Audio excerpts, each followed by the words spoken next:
Bismillahirrahmanirrahim. Assalamualaikum warahmatullahi wabarakatuh. Alhamdulillah wassalatu wassalamu ala Rasulillah wa ala alihi wa sahbihi wa mawalah. Ma ba'du. Perkenalkan, nama saya Rubai, NPM 19124905.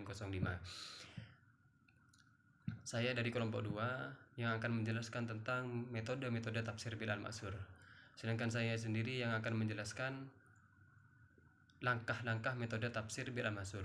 Sebelum kita membahas tentang langkah-langkah metode tafsir bil al-ma'sur, perlu kita ketahui bersama bahwasanya dalam kajian tafsir itu ada 3 manhaj, ada 3 model manhaj atau 3 metode dalam tafsir. Yang pertama tafsir bil al-ma'sur, yang kemudian yang kedua tafsir bil ar-ra'i, yang ketiga tafsir bil isyari.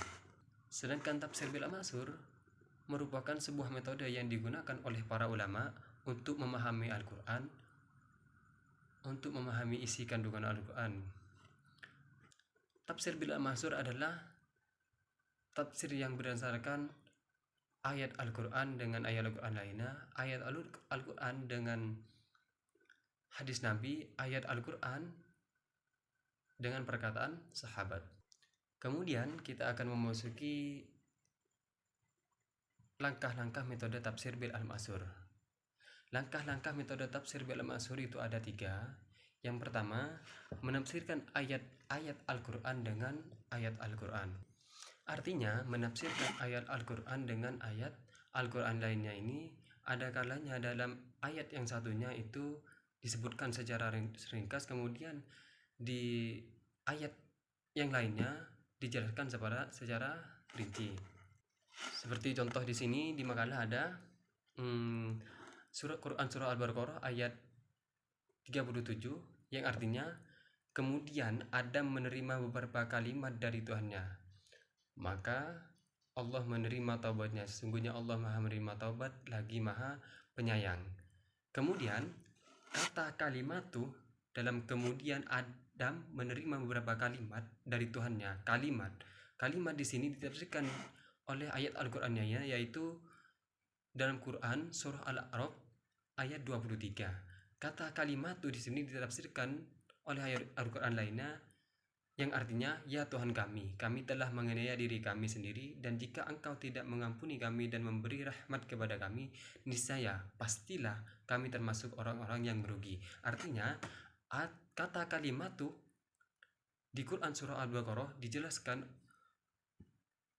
di ayat yang lainnya, yaitu Quran surah Al-A'raf yang berbunyi, ya Tuhan kami, dan seterusnya tadi. Kemudian yang kedua, yaitu menafsirkan ayat-ayat Al-Quran dengan hadis Nabi. Penafsiran ayat Al-Quran dengan hadis Nabi ini dilakukan apabila penafsirkan ayat Al-Quran dan ayat Al-Quran lainnya itu tidak dilakukan lagi. Fungsinya yaitu sebagai penjelas terhadap hal-hal yang global yang bersifat umum, maka dijelaskan oleh hadis Nabi. Seperti contoh perintah tentang sholat, yaitu wa aqimus shalah, dan dirikanlah sholat. Kemudian dijelaskan oleh sunnah qauliyah fi'liyah Nabi yang berbunyi shollu kama ra'aitumuni usolli, sholatlah kalian semua sebagaimana aku sholat. Nah, ayat wa aqimus shalah di sini bersifat umum, artinya tidak dijelaskan secara rinci bagaimana tata cara sholat. Kemudian dijelaskan oleh hadis Nabi, shollu kama ra'aitumuni usolli, sholatlah kalian sebagaimana aku sholat. Di sini Nabi menjelaskan tentang tata cara sholat, bagaimana cara sholat dari takbir sampai salam. Kemudian yang ketiga, yaitu menafsirkan ayat Al-Quran dengan asar yang datang daripada sahabat, yaitu menafsirkan Al-Quran dengan para sahabat. Terus kenapa harus sahabat? Karena para ulama berpendapat bahwa setelah Nabi Muhammad SAW wafat, orang yang paling memahami dan mengerti akan Al-Quran yaitu sahabat. Sebab sahabat ini hidup dengan Nabi, hidup pada saat Al-Quran diturunkan kepada Nabi. Sahabat yang mengetahui sebab turunnya ayat Al-Quran kepada Nabi.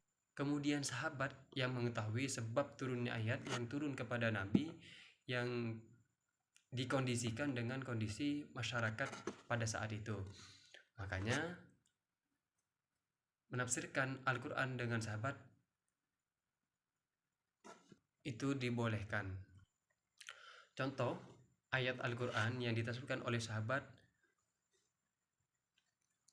yang diriwayatkan oleh Ibnu Jarir dengan sanad yang sahih dari Ikrimah, yaitu surah An-Nisa ayat 2, yang artinya, dan berikanlah kepada anak-anak yatim yang sudah balik harta mereka, jangan kamu menukar yang baik dengan yang buruk. Dan jangan kamu makan harta mereka bersama hartamu, sesungguhnya tindakan-tindakan menukar dan memakan itu adalah dosa yang besar. Kata huban pada surah An-Nisa ayat 2 di sini ditafsirkan oleh Ibnu Abbas, yaitu sahabat Nabi, dengan kata ismun kabir. Artinya kata huban, hub, itu ditafsirkan oleh Ibnu Abbas dengan ismun kabir, yaitu dosa yang besar. Mungkin hanya ini dari saya. Salah khilaf mohon maaf. Wassalamualaikum warahmatullahi wabarakatuh.